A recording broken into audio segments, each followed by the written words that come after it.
Ladies and gentlemen, welcome to Chanel Jasmine, the best novel Chanel for romantic stories. Hai guys, selamat datang di channel Jasmine, channel terbaik untuk menyimak novel-novel romantis. Mohon dukung channel ini dengan subscribe, like dan share video-video yang ada di channel ini. Terima kasih.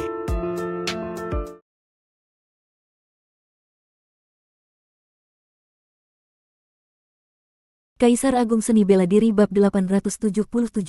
Meskipun Luo Xiu belum melakukan serangan apapun, hanya dengan melangkah santai beberapa langkah, Kaisar Dewa Guangde di seberangnya sudah merasa seperti menghadapi musuh besar. Bolehkah aku tahu nama sahabat ini? Aku adalah Mu Guangde, seorang pelindung dari keluargamu di dunia besar Wanfa. Ekspresi sesepuh berjubah biru itu berubah-ubah, lalu ia memaksakan senyum dan memberi hormat kepada Luo Xiu. Ia menyebut nama keluargamu dari dunia besar Wanfa sebagai bentuk peringatan. Meskipun pemuda di hadapannya mungkin lebih kuat dari dirinya, dia pasti bukan seorang kaisar dewa. Bahkan jika dia seorang kaisar dewa, tak mungkin ia mau mengambil risiko melawan keluargamu hanya demi Qin Feixue. Qin Feixue semakin terkejut. Ia menatap punggung Luo Xiu dengan mata kosong. Reaksi Mu Guangde jelas menunjukkan bahwa dia menganggap Luo Xiu sebagai lawan sekelasnya. Apakah itu berarti, dalam waktu 300 tahun, Luo Xiu telah mencapai tingkat kaisar dewa? Fluktuasi energi Luo Xiu hanya berada di tingkat Kaisar Dewa tahap 3. Namun, baik Qin Feixue maupun Mu Guangde sudah berasumsi bahwa ia hanya menyembunyikan kekuatan aslinya. Mereka tidak pernah berpikir bahwa seseorang dengan tingkat Kaisar Dewa tahap 3 bisa memiliki kekuatan setara Kaisar Agung. Keluargamu dari dunia besar Wanfa. Luo Xiu sedikit mengerutkan kening, lalu berkata dengan santai, meskipun kau berasal dari keluargamu, itu tidak ada gunanya.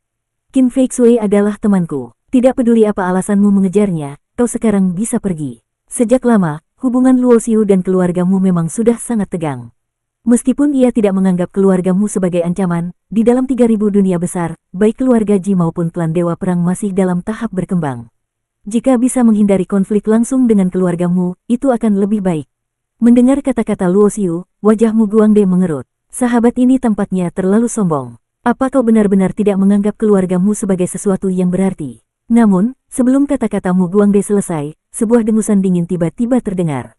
Boom! Gelombang energi dahsyat meledak dari tubuh Luo Xiu, langsung menekan Mu Guangde dengan kekuatan luar biasa. Dalam sekejap, wajah Mu Guangde menjadi merah padam, dan ia tidak bisa mengeluarkan napas. Di bahu Luo Xiu, monster pelahap dewa juga melepaskan medan kekuatan khusus, menciptakan aura kematian yang menekan Mu Guangde dengan hebat. Pada saat itu, Mu Guangde merasa jiwanya gemetar. Ia tidak ragu sedikit pun bahwa pemuda di hadapannya memiliki kemampuan untuk membunuhnya seketika. Kini, Mu Guangde benar-benar ketakutan. Tanpa ragu, ia segera menurunkan sikapnya dan berkata dengan penuh hormat, aku yang ceroboh. Bolehkah aku tahu nama sahabat ini, agar aku bisa memberi laporan setelah kembali nanti? Sebelumnya, Mu Guangde menyebut dirinya sebagai orang tua, tetapi kini ia mengubah sapaan dirinya menjadi aku, menunjukkan betapa ia telah merendahkan dirinya. Untuk menghindari kesalahpahaman lebih lanjut, ia buru-buru menjelaskan, aku tidak berniat lain. Aku hanya ingin tahu siapa sahabat ini. Namun, Luo Xiu tidak terlalu peduli. Dengan tenang, ia berkata, namaku Luo Xiu. Kau juga bisa memanggilku Xiu Luo atau Tsura. Banyak tetua keluargamu pasti sudah mengenalku. Kau, begitu mendengar nama itu, Mu Guangde langsung terdiam, matanya membelalak dan tubuhnya membeku di tempat. Keringat dingin mulai mengalir deras di dahinya. Di dalam kota-kota besar, sekte-sekte suci, dan klan-klan terkemuka, nama Luo Xiu sudah menjadi legenda. Sudah sejak lama beredar desas-desus bahwa Luo Xiu sering menggunakan nama Sura. Meskipun ia hanya berada di tingkat Kaisar Dewa, ia memiliki senjata dan teknik yang sangat kuat. Ia bahkan pernah membunuh seorang Kaisar Dewa. Meskipun Luo Xiu dan keluarga Ji pernah menyangkal rumor ini, beberapa tetua keluargamu percaya bahwa kematian salah satu tetua mereka di altar Dewa Iblis mungkin memang ada hubungannya dengan Luo Xiu. Kini, Mu Guangde mulai panik. Jika Luo Xiu benar-benar memiliki kekuatan untuk membunuh seorang kaisar dewa, maka sebagai seorang kaisar dewa biasa, Mu Guangde tidak akan memiliki kesempatan untuk bertahan hidup. Lagi pula, Luo Xiu telah membunuh ahli-ahli kuat dari keluarga Mu sebelumnya. Apa yang bisa menghentikannya untuk membunuhnya juga? Lebih buruk lagi, kepala keluarga Mu dan para tetua keluarga Mu telah memperingatkan sebelumnya, jangan memusuhi Luo Xiu atau keluarga Ji. Kepala keluargamu sendiri telah berkata bahwa Luo Xiu telah menjadi ancaman nyata. Bahkan seorang kaisar dewa pun mungkin tidak dapat membunuhnya dengan mudah. Jika mereka menjadi musuhnya, dan suatu saat Luo Xiu menjadi lebih kuat, keluargamu pasti akan menghadapi bencana besar.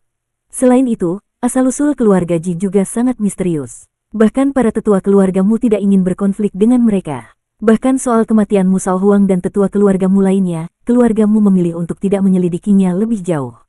Kini, Mu Guangde tidak hanya merendahkan darinya, ia bahkan mulai takut mati. Tanpa ragu, ia segera berkata dengan nada penuh hormat, "Aku tidak tahu siapa sahabat ini. Aku yang bodoh dan tidak berpikir panjang. Mohon maafkan aku, Tuan Luo." Seseorang yang bahkan para kaisar dewa pun segan untuk menyinggung bagi Mu Guangde, memohon maaf bukanlah masalah besar. Jika menurunkan harga diri bisa menyelamatkan nyawanya, maka itu tidak ada apa-apanya. Melihat perubahan sikap Mu Guangde, Luo Xiu sedikit terkejut, tetapi ia tidak merasa heran. Awalnya, ia mengira bahwa setelah mengetahui identitasnya, Mu Guangde pasti akan menyerangnya.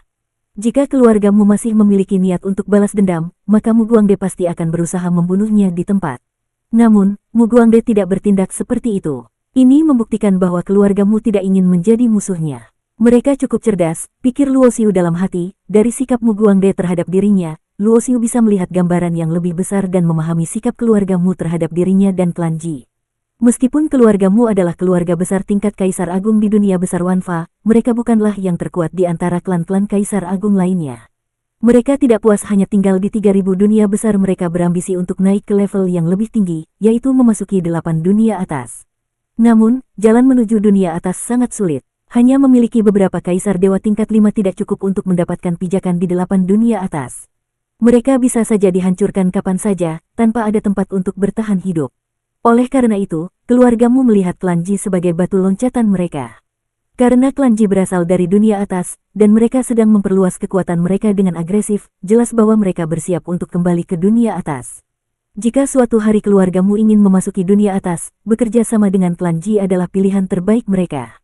Namun, Mu Guangde tidak mengetahui pikiran Luo Xiu. Bahkan, dia tidak yakin apakah jika Luo Xiu membunuhnya sekarang, keluargamu akan membalaskan dendamnya atau tidak. "Kenapa kau mengejar Nona Qin?" tanya Luo Xiu. Karena ia sudah terlibat dalam masalah ini, ia tentu ingin mengetahui penyebabnya. Sebelum Mu Guangde sempat menjawab, Qin Feixue berbicara lebih dulu. "Istana Langit Kekacauan telah dimusnahkan oleh keluargamu. Dia mengejarku untuk merebut lukisan pembuka langit Raja Suci dari tanganku." Ketika mengatakan ini, mata Qin Feixue dipenuhi dengan kemarahan. Sebagai murid dari Istana Langit Kekacauan, kehancuran sektenya adalah dendam yang tidak akan pernah ia lupakan. Mu Guangde langsung merasa panik. Dalam hatinya, ia bertanya-tanya, apakah Luo Xiu akan menyerangku karena hubungan pertemanannya dengan Qin Feixue. Qin Feixue terus menatap Luo Xiu, matanya penuh dengan harapan. Melihat bagaimana seorang kaisar dewa seperti Mu Guangde bersikap seperti seorang anak kecil di depan Luo Xiu, ia mulai memiliki harapan baru. Ia tidak mengharapkan Luo Xiu membalas dendam untuk Istana Langit Kekacauan, tetapi jika Luo Xiu mau membunuh Mu Guangde, setidaknya itu akan memuaskan sedikit amarahnya. Namun, Luo Xiu dengan cepat membaca pikirannya. Meskipun ia menganggap Qin Feixue sebagai teman lama, masalah ini tidak ada hubungannya dengan dirinya. Ia tidak akan membunuh Mu Guangde hanya karena Istana Langit Kekacauan. Jika ia terlalu berlebihan, keluargamu mungkin akan benar-benar menjadi musuhnya. Dan itu bukan sesuatu yang Luo Xiu inginkan saat ini. "Mu Guangde, kau boleh pergi." Kata-kata Luo Xiu terdengar sangat santai. "Terima kasih, Tuan Luo. Aku pamit." Tanpa sedikit pun keberanian untuk tinggal lebih lama, Mu Guangde segera membungkuk memberi hormat, lalu terbang pergi dengan kecepatan tinggi. Qin Feixue sedikit kecewa melihat Luo Xiu membiarkan Mu Guangde pergi. Namun, ia tidak mengatakan apapun. Karena ia tahu bahwa hubungan mereka tidak cukup dalam untuk membuat Luo Xiu bersedia menentang keluargamu hanya demi dirinya. Qin Feixue, di dunia ini tidak ada sekte atau kekuasaan yang abadi. Luo Xiu berkata dengan suara tenang, Istana Langit Kekacauan memang merupakan sekte besar di dunia besar Wanfa. Tetapi, mereka bisa menjadi kuat dengan menghancurkan sekte-sekte lain. Jika mereka bisa menghancurkan yang lain untuk berkembang, maka suatu hari, mereka juga bisa dihancurkan oleh pihak lain. Ini adalah hal yang wajar. Qin Feixue terdiam. Kata-kata Luo Xiu terasa sangat logis, tetapi sulit untuk diterima. Bagaimanapun juga, sekte yang hancur adalah rumahnya sendiri. Jadi, aku tidak punya alasan untuk ikut campur dalam masalah ini. Bagi Luo Xiu, ia memiliki prinsipnya sendiri. Kenyataannya, apa yang dilakukan keluargamu terhadap Istana Langit Kekacauan tidak berbeda dengan apa yang dilakukan klan Ji terhadap Sekte Naga Gigi. Semua ini hanyalah bagian dari hukum rimba dalam dunia bela diri, di mana yang kuat bertahan dan yang lemah dimusnahkan. Di dunia ini, benar dan salah bukanlah sesuatu yang bisa ditentukan dengan mudah. Tuan Luo benar, aku yang terlalu banyak berpikir. Qin Feixue tersenyum pahit. Jika Tuan Luo tidak muncul, aku pasti sudah mati sekarang. Bisa tetap hidup saja sudah merupakan keberuntungan besar bagiku. Meskipun Qin Feixue berkata seperti itu, Luo Xiu tahu bahwa dalam hatinya, ia belum bisa benar-benar menerima kenyataan ini. Jika sekte Luo Xiu yang dihancurkan, apakah ia bisa menerima hal itu begitu saja? Tentu tidak, jadi, ia tidak menyalahkan Qin Feixue karena tidak bisa melepaskan dendamnya. Tuan Luo, aku ingin memberikan lukisan pembuka langit Raja Suci ini kepadamu sebagai tanda terima kasih. Qin Feixue mengulurkan gulungan gambar di tangannya ke arah Luo Xiu. Luo Xiu sedikit terkejut, ia tidak tahu apa sebenarnya lukisan pembuka langit Raja Suci. Namun, jika keluargamu sangat menginginkannya, itu pasti bukan barang biasa.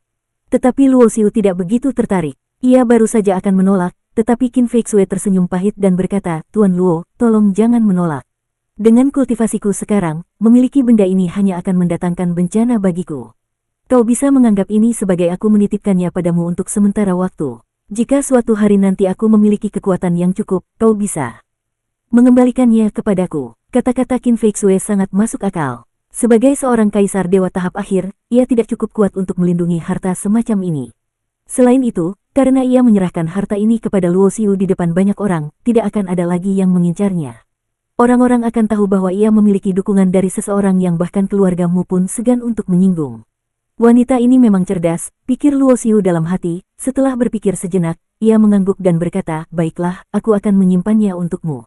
Jika kau ingin mengambilnya kembali, kau bisa menemuiku di klan Ji di planet Tianlu. Mata Qin Feixue sedikit berbinar. Ia segera membungkuk dan berkata dengan penuh hormat, terima kasih, Tuan Luo. Bersambung.